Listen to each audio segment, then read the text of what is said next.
शुरुआत एहतेशामुल हक साहब आप ही के साथ करती हूं। जिस तरीके की हुंकार आज गृह मंत्री अमित शाह ने भरी है और बंगाल में जैसा बीजेपी ने चुनावी प्रचार किया है और ममता दीदी पर हमला बोला है, हालांकि इंतजार तो वोटिंग डे का रहेगा, लेकिन क्या लगता है कि अब खेला खत्म और कमल खिलने की बारी? देखिए पूर्णिमा जी, सबसे बड़ी बात है इस तरह की जो जबरदस्त तरीके से भाषण दे रहे हैं, डर की राजनीति आज देखिए हमारे ऊपर लगाते हैं पार्टी, और भारतीय जनता पार्टी हमारे आदरणीय होम मिनिस्टर जी इस हिसाब से धमकी दे रहे हैं, इस हिसाब से धमकी दे रहे हैं। वो होम मिनिस्टर है तो वो अपनी गरिमा को भी भूल गए हैं कि मैं एक होम मिनिस्टर हूँ, और इस तरह का ओपनली सभा के बीच में धमकी दे रहे हैं, टीएमसी के गुंडे बोल रहे हैं। तो ये सपना चूर चूर हो जाएगा पूर्णिमा जी, सपना साकार नहीं होगा। ये बंगाल है, ये बंगाल, ये भारतीय जनता पार्टी के लोगों सुन लो, ये बंगाल है, पश्चिम बंगाल, ये बंगाल ममता बनर्जी की मुख्यमंत्री है यहाँ की, और चौथी बार फिर से एक बार ममता बनर्जी की सरकार बनने जा रही है। आपका सपना कभी भी साकार नहीं होगा। हिंदू मुसलमान की राजनीति करते हैं, भारतीय जनता पार्टी हिंदू मुसलमान की राजनीति की है, लेकिन ममता जी सेकुलर पार्टी है और सेकुलर की बात करें हैं, कभी भी हिंदू मुसलमान की बात नहीं करें। हमारी ममता बनर्जी का कहना है कि धर्म सब जुदा जुदा, उत्सव सबका, लेकिन भारतीय जनता पार्टी एहतेशामुल हक साहब, चुनाव प्रचार का दौर थम गया, अभी आप थोड़ा सा लेट चल रहे हैं, आपने रियलाइज नहीं किया चुनाव प्रचार का दौर थम गया। अभी जो आप बातें कह रहे हैं उससे चुनाव प्रचार जैसा वो लग रहा है, लेकिन अगर गृह मंत्री अमित शाह आपको धमकाते हुए नजर आते हैं तो फिर आप नकार दीजिए कि बंगाल के चुनावों में हिंसा नहीं होती। आप नकार दीजिए कि जो भ्रष्टाचार के आरोप लग रहे हैं, जो भ्रष्टाचार के जैसा सिंडिकेट जिसे ममता बनर्जी चलाती हैं, वो सिरे से आप खारिज कर दीजिए। आप कह दीजिए बंगाल में कोई घुसपैठ नहीं होती है। यानी जितने आरोप बीजेपी लगा रही है वो सब झूठे हैं और ममता दीदी ने बंगाल में सिर्फ और सिर्फ विकास किया है।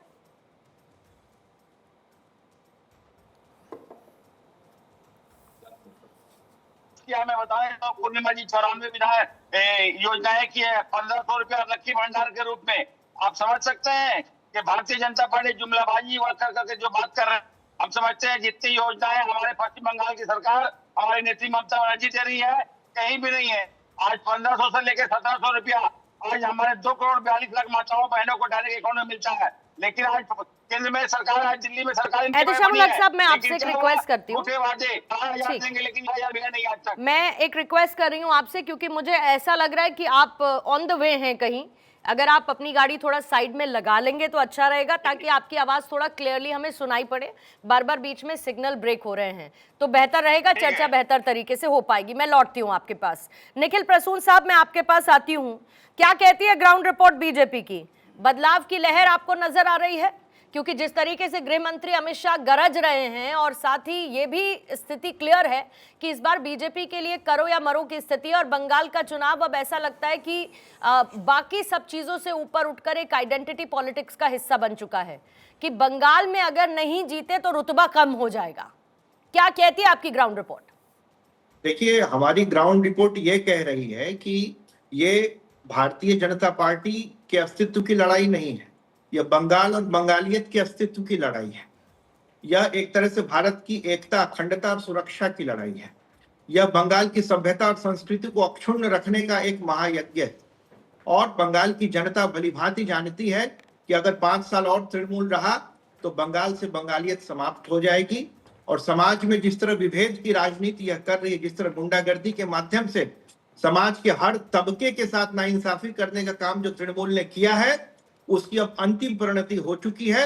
और बंगाल की जनता अब इस सरकार को पलटने के लिए तैयार है, हमारे नारे के साथ कि पाल्टानो दौर का चाहे बीजेपी सौर का। आपने देखा करीब करीब 7000 से ज्यादा कंपनियां चली गई, 18000 से ज्यादा एमएसएमई चले गए, 20 लाख सरकारी कर्मचारियों को 7वां वेतन आयोग और डीए का लाभ नहीं मिला, राष्ट्रपति महोदया का अपमान होता है। यहाँ आरजी कर की घटना ने समूचे विश्व का ध्यान अपनी ओर खींचा, सबूतों को तहस नहस कर दिया गया। संदेश खाली की घटना में कितनी महिलाओं के साथ दुराचार हुआ, और जो भी ऐसी घटनाएं होती उसे ऐसा कर साजानो गल्प पाछे, मतलब कि फैब्रिकेटेड स्टोरी है। इस तरह महिलाएं, युवा, और देखा 26,000 शिक्षकों की नौकरी चली गई, 30-40 लाख युवाओं का पलायन हुआ, 30 लाख जो है सो बेरोजगार बैठे हुए हैं यहाँ पे।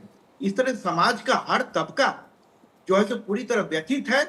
और जिस तरह सुपर स्पेशलिटी हॉस्पिटल्स के माध्यम से एक पूरी बड़ी बड़ी बिल्डिंगें खड़ी कर दी गई, और जिस तरह स्वास्थ्य व्यवस्था पूरी तरह चरमराई हुई है, किसानों को की स्थिति बुरी है, आलू के किसान रो रहे हैं, और जिस तरह चाय बागान सीख पड़े हुए हैं, हर स्तर पर अराजकता अपनी चरम सीमा पर जा चुका है। इससे जनता व्यथित है, और जनता की व्यथा के प्रति जो जनता का उद्गार है उसका सशक्त नहीं, लेकिन हस्ताक्षर प्रसून साहब होना ऐसा पहली बार नहीं है ना कि बीजेपी ने बंगाल में सोनार बांग्ला बनाने की बात की हो।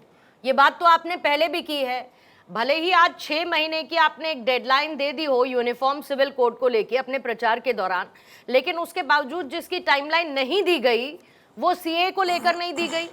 सीए की तो बातें आप कब से करते हैं, फिर उससे आपको ये भी पता है कि सामाजिक तनाव किस तरीके से बिगड़ेगा अगर आप सीए लेकर आते हैं। घुसपैठ का मुद्दा, डेमोग्राफिक चेंज को लेकर आपने कई बार अपने कंसर्न्स जाहिर किए हैं, लेकिन फिर उसका डेटा क्या है, उसका ठोस एक्शन प्लान क्या है? एक ट्रस्ट डेफिसिट तो है ना कि जनता बीजेपी पर वैसा भरोसा नहीं कर पा रही है, डिस्पाइट बार बार ये इश्यूज आपकी तरफ से उठाए जा रहे हैं। आदरणीय गृह मंत्री ने स्पष्ट कर दिया है कि हम लोग आते के साथ घुसपैठ पूरी तरह से बंद करेंगे। जो 560 किलोमीटर की जो सीमा है जिसका अधिग्रहण नहीं करने दिया इस सरकार ने, उस सीमा का अधिग्रहण कर हम लोग बाड़ लगाएंगे और पूरी तरह घुसपैठ को बंद करें। सीएए पूरी तरह लागू है इस राज्य में, और बहुत ही बड़े पैमाने पर जिस तरह प्रताड़ित हिंदू जो बांग्लादेश से आए उन्हें नागरिकता दी जा रही है, और कोई भी इससे अछूता नहीं रहेगा। आदरणीय गृह मंत्री जी का लोकसभा के भी पटल पर पूरी तरह से बयान है। और हम लोग यहाँ के जितने हिंदू भाई हैं जिन्होंने प्रताड़ना झेली है, सबके साथ जो इस सरकार ने नाइंसाफी किया है उस नाइंसाफी का भी बदला लेंगे।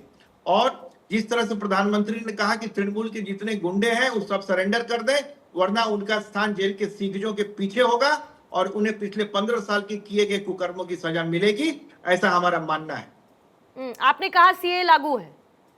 बिल्कुल, सीए लागू है और बड़ी संख्या में नागरिकता दी जा रही है। जो लोग प्रताड़ित हिंदू हैं सब लोग अप्लाई कर रहे हैं। जो एसआईआर के माध्यम से भी जो प्रभावित हुए उन्होंने भी, वो भी, और बाकी लोग भी सीए के लिए अप्लाई कर रहे हैं बड़ी संख्या में।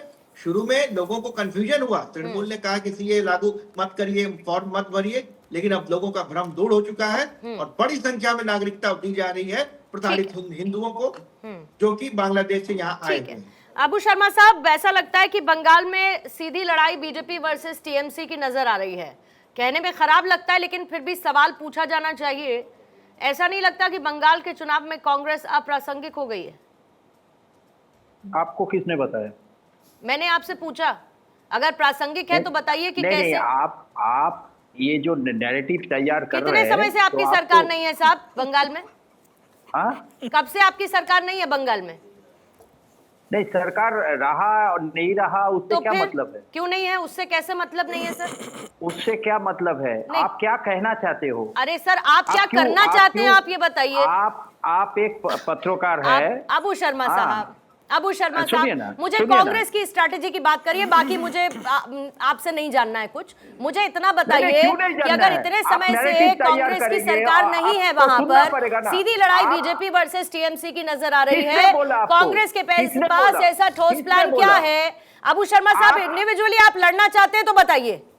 नहीं, हमको क्या नहीं लड़ना चाहते हैं ना, तो अब ये बताइए कि कांग्रेस की ऐसी स्ट्रैटेजी क्या है ग्राउंड पर कि उसे लगता है कि कांग्रेस प्रासंगिक है पश्चिम बंगाल के चुनाव में? किसने बताया कांग्रेस प्रासंगिक नहीं है? सर, जनता ने बता रखा है आपको। मेरे बताने ना बताने से कोई फर्क नहीं पड़ता। आपको जनता ने बता रखा है। चुनाव हुआ क्या? पिछली बार का आपका वोट परसेंटेज कितना था सर? नहीं, वोट परसेंटेज से क्या कितना मतलब था है? सर बताइए ना। वोट परसेंटेज उसी से सब होता है, उसी से चुनाव होता है, उसी से रिजेक्शन होता है, उसी से आप सरकार में बैठते हैं, उसी से आप सत्ता से बाहर होते हैं।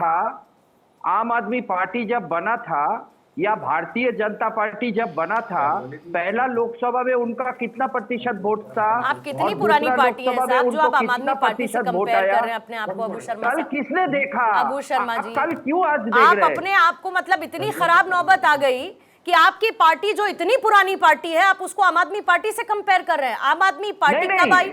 आम आदमी पार्टी कांग्रेस नहीं, कब आई? आम आदमी पार्टी अगर ये कर सकते हैं, भारतीय जनता पार्टी ये कर सकते हैं, 2 सीट से वो 89 तक जा सकता है, तो हम क्यों जीरो से नहीं हो नहीं सकते नहीं, बहुत हैं? अच्छी बात है सर, आई रियली अप्रिशिएट कि इतना नहीं, ये आप इतना मोहर क्यों होपफुल लगा होना, रहे हैं? आप कौन लेकिन है ग्राउंड मोहर पर लगाने वाले? होपफुलनेस काम नहीं करती, ग्राउंड पर स्ट्रैटेजी किसने काम करती बताया है। आपको? यही बताने के लिए आपको अबू किसने शर्मा इस बताया? वक्त चर्चा में दहाड़ में है कि कांग्रेस की आपको स्ट्रैटेजी क्या किसने है, बताया? और वो छोड़कर आप बाकी सब बता रहे हैं। आपको मैं नहीं, अगला एक आपको मिनट दे रही हूँ किसने साहब, बताया? स्ट्रैटेजी पर बात करनी है तो बताइए अबू आपको शर्मा जी, कांग्रेस की क्या स्ट्रैटेजी है? दीनदयाल, हमको मालूम है, हाँ, दीनदयाल बताइए। उपाध्याय मार्ग से आपको जो कहना कहा जाता है, आप उसी के आधार पर बात करते हैं, हमको मालूम है। अच्छा। पत्रकारिता का आजादी में ओके। पाकिस्तान से नीचे है, हमको मालूम है। ठीक है तो सर, हम आपसे क्या उम्मीद करेंगे? Okay sir. आप ऐसे ही नैरेटिव तैयार मुझसे करते आप रहो। कोई उम्मीद मत आपके करिए, भरोसे में मुझसे सुन आप लीजिए। कोई उम्मीद मत सुन करिए, लीजिए। लेकिन सुन देश लीजिए। में मुख्य विपक्षी पार्टी आपके होने के भरोसे नाते, में- एक इंडियन होने के नाते, एक सिविलियन होने के नाते, एक लोकतांत्रिक अरे व्यवस्था में रहने के इंडियन नाते आपका पत्रकारिता लोगों की सुनिए ना, कांग्रेस पार्टी से बड़ी पाकिस्तान से उम्मीदें नीचे हैं। है। तो मेरी शर्म उम्मीद करो। छोड़ दीजिए, कांग्रेस उसके अपनी बाद भी उम्मीदों आप पर कैमरा के कितना सामने खरा आते उतरने हो, के लिए आपका तैयारी एक- कर चुकी है। एक आजादी नहीं है पत्रकारिता में, उसके बाद भी आप चलिए, अपने आप को 18 पत्रकार सेकंड है, बोलते आप हो। इसी के इर्द गिर्द घूमते रहिए। ठीक है, बोलिए। सबसे पहले पश्चिम बंगाल में पहला चरण का जो चुनाव हो रहा है ठीक है। वो उत्तर बंग में हो रहा है, ओके, नॉर्थ बंगाल अब मैं आपके पास बाद में आऊंगी सर, आपका टाइम ओवर हो चुका है। मैं आती हूं इसके बाद आपके पास, और कोशिश करिएगा मुद्दे पर ही हम चर्चा करें, आरोप प्रत्यारोप बाहर भी होते रहेंगे और उसके लिए चुनावी मंच बहुत मुद्दे पर है। हम अबू एक जी, राजनेता है, अबू आपका शर्मा कहने जी, पर हम थोड़ी अबू चलेंगे। शर्मा जी क्यों समय बर्बाद हम कर जो रहे हैं बोलेंगे सर? वो आपको सुनना पड़ेगा। आपके पास ऊपर से पर्ची आई है क्या चर्चा में समय बर्बाद करने के लिए? हम आपके जो पास बोलेंगे ऊपर से वही पर्ची आपको आई है सुनना क्या? पड़ेगा। सुबह की ब्रीफिंग में यही बताया गया है कि अबू शर्मा जी कि डिबेट में बैठे, क्योंकि बात करने को तो कुछ है नहीं, तो डिबेट को इधर दाएं बाएं करते रहिए और फिर उसके बाद समय निकल जाएगा। बात आप करने मुझे नहीं दे आपसे रहे। इंडिविजुअल बैंटर में नहीं पढ़ना है अबू शर्मा जी, सीधे जो बहस का विषय है उस बात पर आप बहस करने करिए, नहीं दे रहे। बहस उस का पर विषय बहस में बात करिए। करना चाह रहा हूं, आप अनुराग करने जी नहीं आपके दे पास रहे। आती हूँ।